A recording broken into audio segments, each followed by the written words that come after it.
the start of 2019, gold has been up about 18% this year. So on today's show, we're going to be talking about gold with the CEO of APMEX, which is the largest precious metals retailer in North America. So if you're wanting to learn more about why gold has value, when it's appropriate to own gold in your portfolio, or you simply have an interest in something to protect potential debasement, this should be an interesting discussion with a huge influencer in the space. So without further delay, here's our discussion with Ken Lewis. You are listening to The Investors Podcast, where we study the financial markets and read the books that influence self-made billionaires the most. We keep you informed and prepared for the unexpected.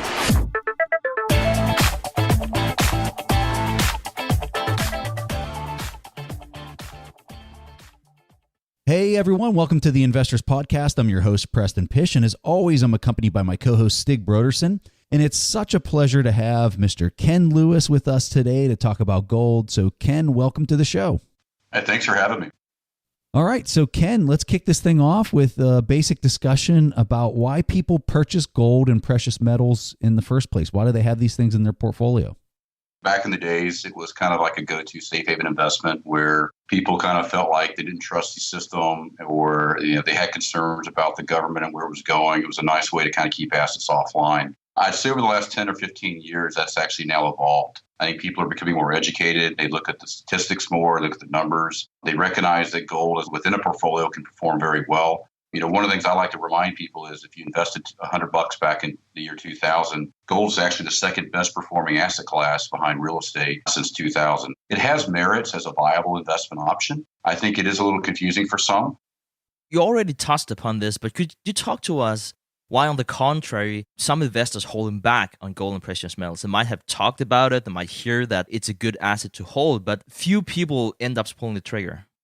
Yeah, it's a great point. You go out and you read the analysts out there and they'll tell you a 5 to 10% in gold is great for a portfolio, but many don't execute. We think part of that is due to complexity.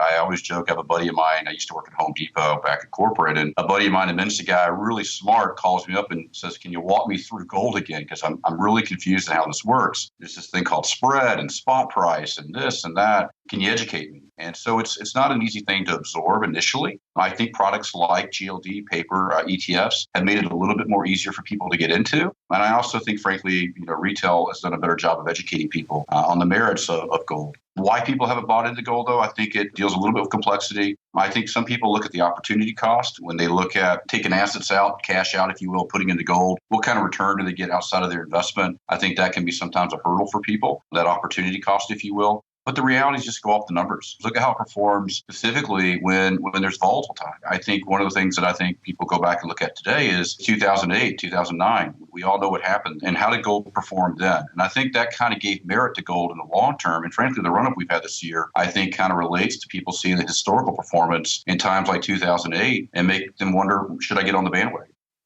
Interesting you would say that. You talked briefly about performance there. So when would gold perform well? Do we have like a general rule of thumb where we would say in this type of market conditions, so that's whenever gold would perform?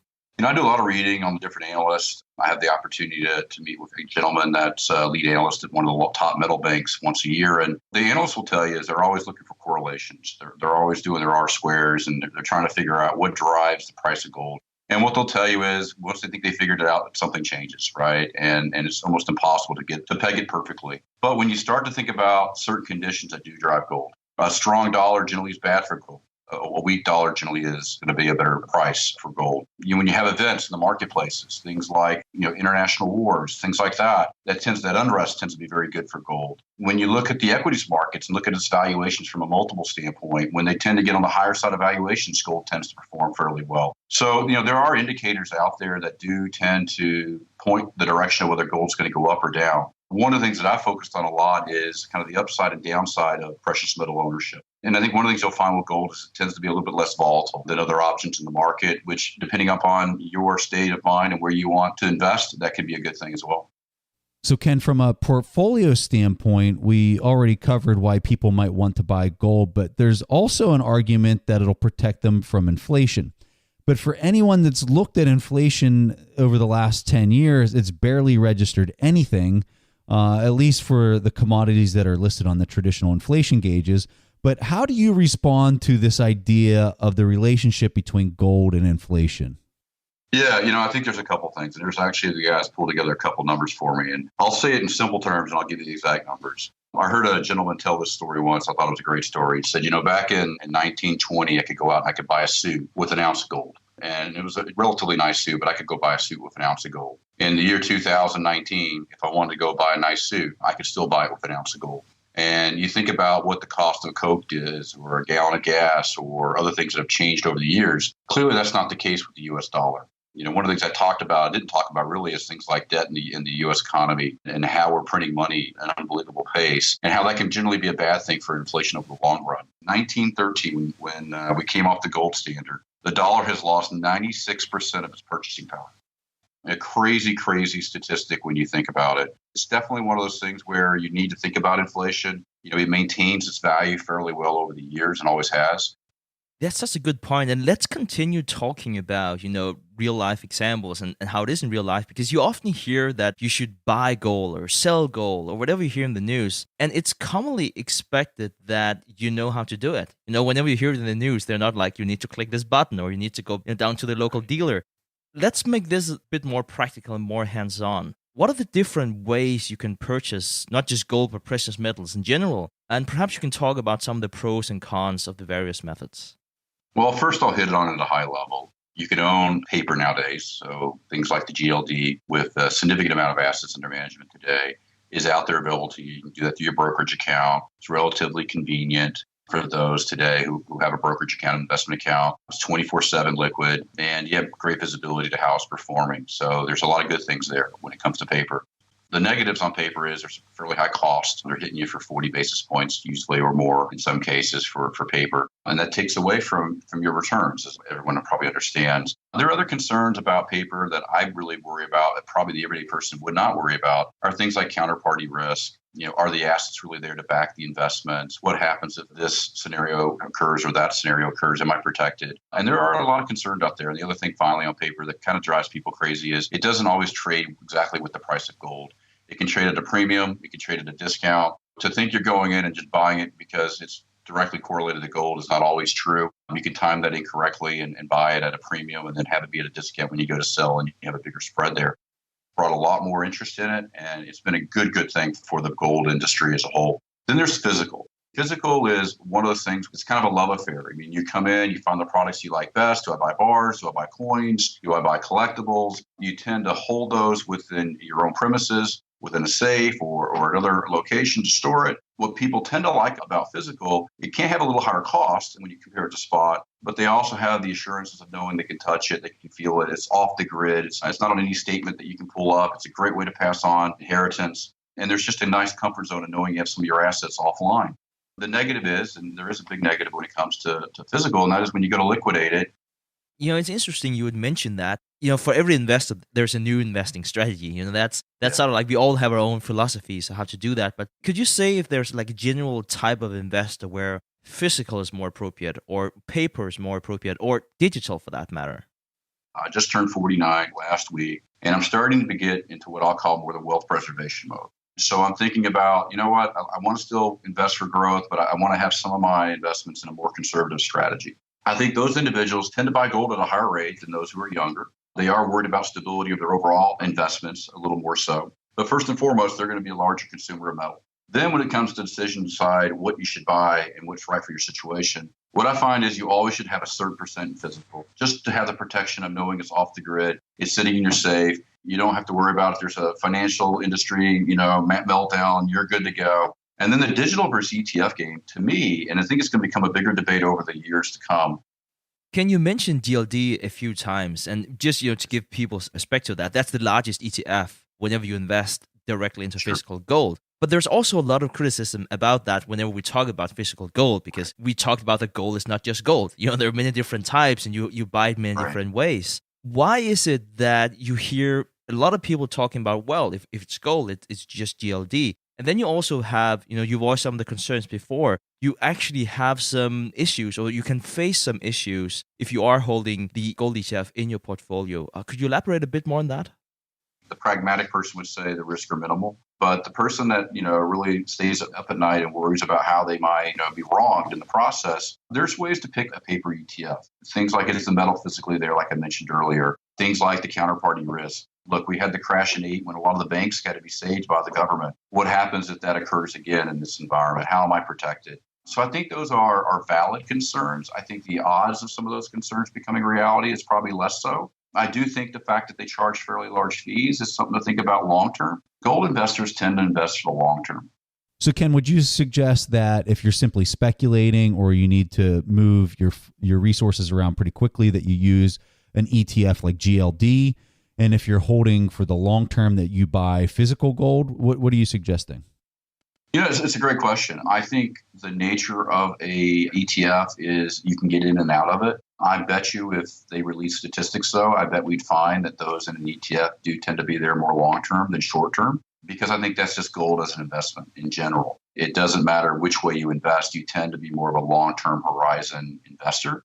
You're tending to do it for portfolio diversification and not just trying to play the markets, if you will. The beauty of a GLD and also the beauty of digital, it allows you to go play the market for 7 days, get in and get out, and take your profits or your losses. So there is a nature of trading that comes with those two platforms that a physical tends to definitely not be the case on. When you talk about speculation, I think anytime you invest in anything, it's speculation, obviously. The nature of the horizon of your investment tends to be a little shorter when on paper or even digital. But in general, it's like investing in anything else. It has the conveniences that come with it depending on the platform you invest in. And it really just comes down to your time horizon. What are your prospects? How far out are you trying to invest? That might dictate sometimes what are your better options of what to invest into. Can we see a lot of big name investors talk about the gold to silver ratio? Can you tell our audience a little bit about this ratio? The gold-silver ratio has been around for a long time. It's one of those things where people like to think that gold and silver should trade within a certain range. And when they get out of that range, they're going to migrate back to the mean. And history has shown that mean is going to run in that 75-ish range or somewhere like that. And where today, for example, it might be trading at a 90-to-1 ratio, meaning you can buy 90 ounces of gold or silver for 1 ounce of gold. And so people they always go, so what does that mean? Is gold overvalued? Is silver undervalued? Are they going to migrate back to the mean? My belief, it's just my belief, is that that ratio is going to become less and less relevant in the long run. And the reason why is because the way gold is priced, it's a little bit more to supply and demand and the readily availability of gold. And it's becoming scarcer and more scarce in the long run. Where silver is far more readily available, has more industrial uses than gold. And frankly, I would argue it's going to be more like a true commodity, unlike gold that can become a lot more scarce over time. So I would not be surprised if you see that ratio over the next 10 years start to widen more than what it historically has done. Now, I say that about a week ago, we had a big run on silver. Many argue that that was because of a tightening of the ratios. But also what people were talking about a week or two ago was it also allows certain investor types to get into silver when gold's starting to get too expensive. When gold gets too high, things like jewelry demand starts to drop. Some of the everyday consumers or the investors start to go in and say, it's just too expensive for me to get into. What other options do I have in the commodity space that performs like gold? And that's where silver starts to come into play. And then you see a tightening of the ratios, you revert back to the mean. So I could be wrong. I would expect a widening of the ratio over the long term. But in the short term, you're seeing a lot of that back and forth to the mean because people look at it as a viable option of going out and investing in silver when gold gets too expensive. Ken, you mentioned before people often use the gold to silver ratio as a way of measuring call it the intrinsic value. They talk about whether it's overvalued or it's undervalued. Gold is different than stocks where you would discount the expected cash flows because there are no cash flows. That's the nature of gold or silver for that matter. I'm curious to hear your thought process about determining the intrinsic value, if there are such thing as intrinsic value for precious metal. It's a tough one. There are some numbers that become relevant, like the cost of mining. When you look at the cost of capital and you look at the capital investments needed for mining of these metals, you look at the demand side of things and how the metals are used. Are they 100% investment? Are they used for other purposes? Things like jewelry or semiconductors or you name it. So there is a little bit of supply and demand that you would expect that would drive the metal price up and down. I think a great example of that is palladium, right? Palladium has seen a really nice run, significant run on its price. But now what's happening in the marketplaces is manufacturers are looking for other options metal-wise for conductivity because palladium has gotten too expensive. And I think you see the same thing happen with gold and silver. It's always kind of kept in check because eventually it becomes too expensive for some of the manufacturing purposes that you look for other options, other metals that can meet the need. I know that you can't go back to metrics like, well, what's my cash flows or what's my PE ratio versus historical performance and things of that nature of gold. What we do tend to see is it goes with the economic climate as well.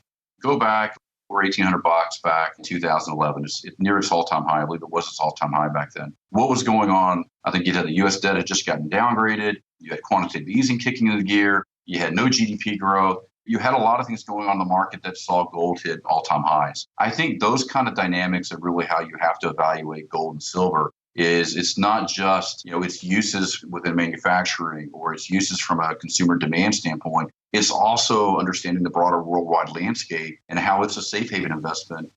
So, Ken, when you think about price, supply and demand is such an important consideration. So what are your thoughts on those drivers today?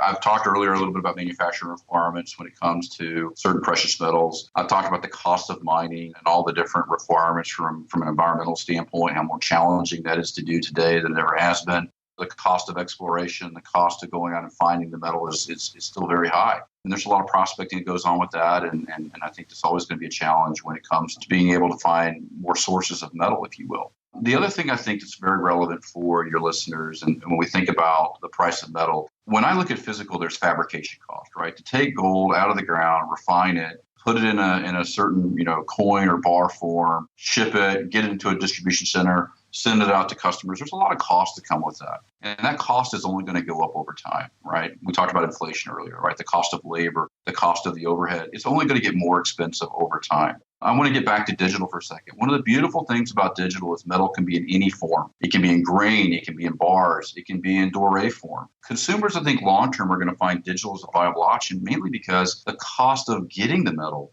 is dramatically less expensive. Whenever you look at these drivers and whenever you look at the news in the industry, our listeners might be saying, I will listen to what Ken has to say whenever they look for information. But what do you do? Where do you find the information? I tell you, I'm a big reader of the World Gold Council. They have a thing called Gold Hub. It's free. The World Gold Council was formed, a little history here. A lot of the miners helped form the World Gold Council and support them financially. And their objective was to get the word out on gold, to educate consumers on what gold is, why it's a viable option, how it's performed historically, protect consumers and making sure they're educated on where to buy. And they were actually behind, the World Gold Council was actually behind GLD in its formation. I find that their information is very valuable. I find that they provide a neutral view. They don't provide a pro view of gold at all times. And I find that's very, very helpful. There are things like GoldSeek. And with the internet today, there's so much information available to you. What I've always told consumers, first decide whether you want to be in metal. And then secondly, decide what type of metal you want to own. Just because you get the first two right, I want to own metal and I want to own digital, for example. Who you do business with is also very, very important in today's world. I think people don't understand the risks that sometimes come with buying on the internet and the amount of risk you take as a consumer. You want to know the company you're doing business with is sustainable. It's been around a while. You can trust. And I would ask consumers to do that last piece of research as well when they're making their overall decision. Do I own gold or not? Research that on places like Gold Hub. What are my options? Do your research on the internet and really read up on who you're doing business with. At One Gold and APMEX, we've been around a long time. It just seems like there's so much change from a technology standpoint happening in the financial markets these days. So, Ken, I'm curious, you mentioned earlier this idea of One Gold. Talk to our audience a little bit more about that and what it is. I think the first thing I mentioned earlier, we're trying to revolutionize the way you procure gold. So the main product we have on our site today, we have two products on the gold side. One's a Canadian product with the Royal Canadian Mint. And what we've done there is we take ownership of metal in any number of forms within their operation. It can be doré, it can be grain, it can be bars, but it's within their infrastructure. When we procure metal, here's what's beautiful about digital. When we procure metal in that case, we're actually logging it onto the blockchain, and the RCM is acknowledging that I own that metal. I can't sell metal that the RCM doesn't say I own. I can't do it. I can't assign ownership. The blockchain won't allow me to do that. So we're using the blockchain purely as a ledger, just to keep track of ownership. And so now I own it, and then I assign my ownership to you as a consumer, which is beautiful. You have title. It's yours. You have complete protection. The RCM stands behind it. The government of Canada stands behind the deposits. If I were to ever go insolvent, what you would do is they would literally liquidate that gold and give you your cash back. The same happens for the U.S. as well. So to answer your question real quick, we buy the metal, put it on the blockchain. We have independent verification that the metal's there at all times. We built a beautiful system to where it's very intuitive, very easy to use. That's very important to us. We find gold can be complex and it's too complicated. And we need to make it where you can hit a couple of clicks and be done. And that's what we built with the platform. Frankly, we stole some ideas from the crypto. We thought they did a really nice job of making the user interface really uncomplicated.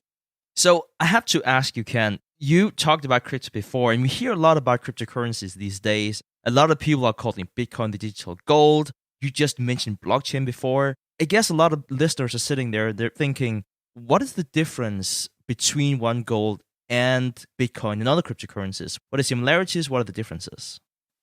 I think there are merits to crypto, and I honestly believe crypto over the long term is going to have a much bigger role in our economy and our financial systems. Today, it's speculative. Let's use Bitcoin as an example. What's the intrinsic value? What props up the value of a Bitcoin? What drives its price up and down? Well, you say trading. Well, the reality is, I believe the top 20 holders of Bitcoin own over 70% of the coins. It's not a viable option. If you look, the regulatory side of things would say, geez, how do we control the trading aspect? How do we control the supply in the market? How do we know that the assets are there so consumers don't get burned? I think that's some of the concerns that crypto still needs to solve. But I do believe there's some great things there. Distributed ledgers and the blockchain, I love the concept. I love where it's going. I love the ability to verify the balances independently across multiple nodes. I think it's got fantastic potential down. I also think with the banking systems and the way we want to transact as consumers, we want to take our phone in and we want to be done with it. I was in China on holiday with my daughter, and we were amazed at how people use WeChat to do all their transactions seamlessly right there with their phones. Nobody carried money. No one carried a credit card. That's where I do think long-term cryptos can also take us, and not just the financial systems to enable that. So, Ken, I'm friends with a bunch of millennials, and when you mention something like One Gold where it's digitized, I think it makes perfect sense. But to suggest that they're going to go out there and buy something physical, it almost seems like a far-fetched idea or concept to me with some folks. So talk to us about your opinion on this generational perspective and how your company and you guys see something like that. What we find is younger crowds tend to do a lot of transactions, but smaller dollars like you would expect, right? They don't have as much to invest. The older crowds tend to be much larger transactions, but also a little bit less frequent. On a digital platform, we're seeing 8 to 10 transactions in the first 3 months of people being on the platform, which is unbelievable. When you buy physical, it might be 1 to 2 transactions in the first 90 days. So the frequency of transactions is a little different when you're talking about digital. I think it's not generational, I think it's age. When I get into wealth preservation mode, I start to more seriously think about having assets that are more conservative. And more importantly, I think about having assets that maybe are a little bit off the grid. How much cash do I want to hold? How much gold do I want to hold? I would not normally have considered those when I was 22 because I'm looking to grow. I'm looking for high growth stocks. I'm looking to maximize my investments. I read all the books that say over 50 years, can't go wrong if you invest for the long term. Well, remember earlier, I just stated in 2020, if you invested $100, the only asset class that outperformed gold was real estate. So do you want to miss the mark and not have anything in metal? So I think you got to make it easy for younger crowds to buy. I think as they start getting into wealth preservation, they're going to get into physical. It's just bound to happen because they're looking at ways to take assets off the grid. They're looking for ways to have a little bit more of a safety valve there at all times. And that's what comes with owning physical. That's such a great point that you bring up. Let's go back to the very beginning of the episode where we actually talked about that we will discuss the current market conditions for gold and where you, as one of the top authorities, see the gold price going, perhaps the rest of 2019, but also moving forward. What do you see in the market right now? Obviously, we're careful not to give financial advice, and I would ask others to do their own research and don't rely on my opinions here. But what I would tell you is there's been a nice run up on silver and gold. My personal opinion is I think gold and silver might flatten out for a little bit of time here. But I think the core considerations are still there for why gold and silver should go up over the long term. I think our economy is going to struggle in the future. I personally do. What I just read that we just crossed $1 trillion in debt, 11 months, 10 months into the fiscal year for the government. Not a great sign. We're out of control in printing money. You hear the jobs reports last week is starting to slow down. Interest rates are already being lowered. Can the dollar continue to be as strong as it is when you have all these other events going on? I personally don't think so. So when I think long term, I think there are a lot of dynamics out there that support a higher metal price. I don't think it's probably going to be a significant return in the initial period, maybe next six months, maybe less 3 months. But I think if you take a 2 to 3 year view, I think gold's going to be still a very nice place to have your money. And I would say this, even if gold doesn't perform and you put 5 to 10% of your portfolio in gold, you're still going to be happy Because if your equities go up and they kill it and your gold underperforms, your portfolio performed very well. But what happens if you don't put any money in gold and the equities actually don't perform very well? Now you're going to regret not having good diversification strategy. That's a good point. And, we could quote someone like Ray Dalio, one of the most successful investors, and he says the same thing about gold. So it's very interesting you would also bring that up. So Ken, our final question for you is simply, where can people from our audience learn more about you and APMEX? Yeah, clearly we have websites, apmex.com and onegold.com. What we try to do is educate consumers. We want you to have all the information you need to make a buying decision. We do almost $1 billion a year in revenue. A lot of good information to find on the physical side. On the digital side, One Gold's new, man. It's been live since January. But what we're doing there is continue to refine that material and experience. For example, we're coming out with an app, hopefully in the next 30 to 60 days. We'll have an app environment, not just a website that's mobile friendly. And we're looking to bring new capabilities. We'd ask people to just follow us. Thanks for your listeners to listen in. Thanks so much for that, Ken. And thanks so much for coming on the Investors Podcast today. So at this segment of the show, I'm super excited and honored to present Sean Flynn, a host of our new show, Silicon Valley, by the Investors Podcast Network. Sean is a longtime listener of TIP, and we couldn't find a better person to interview our guests live in Silicon Valley. Sean, welcome to the show. Thank you for the kind words, Stig. It's always great talking to you. And for everyone at home who may not know this, first time I met Stig in person was in Vegas. This guy, not only is an amazing value investor, he also knows the value of a good hand in poker. So be careful playing with him. But no, once again, it's an honor to be here. Thank you. Well, I have to say that Sean is not too bad himself. I remember we both had a decent poker session in Bellagio in Vegas back in April when I flew out there to interview NetSuite founder Evan Goldberg for our podcast. But one thing led to the other, not at the poker table, but back then, right after our poker session, I actually asked Sean if he was interested in hosting our new show, and he luckily said yes. So after 5 months of preparation, here we are. So Sean, the name of the show is Silicon Valley. What can the listeners expect?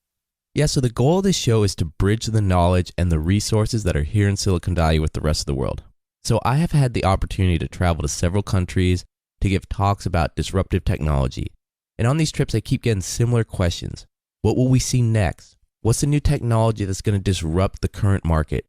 What's going on? How much hype is it? How real is it? And the best part about Silicon Valley is some of the people that are creating this, betting on this, investing in this, they're right here. And Sean, you already had a soft launch last week. Which guests have you already interviewed?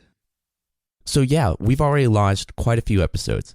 And some of the ones that were launched included an interview with Melanie Perkins, who is the CEO and founder of Canva. Canva, the second unicorn company of Australia.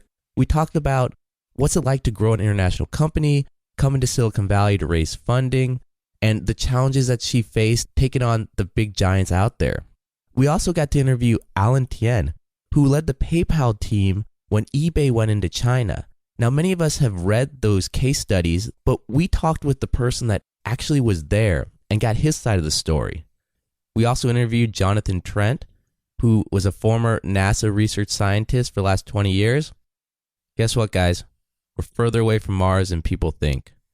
And another episode that everyone might really want to check out, Michael Colm.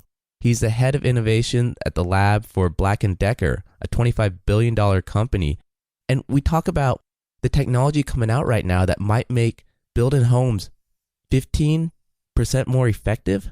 Now, how is that for a value investor invested in REITs in the bottom line? If implementing certain types of technology can really change their complete portfolio. So there's a lot of companies and people that we interview that have something that may not today really be impactful to people, but in 2, 3, 5 years could really turn the entire industry on its head. So that's the most exciting part about these interviews is seeing what's to come. What's next? How is this going to disrupt a 100-year-old industry?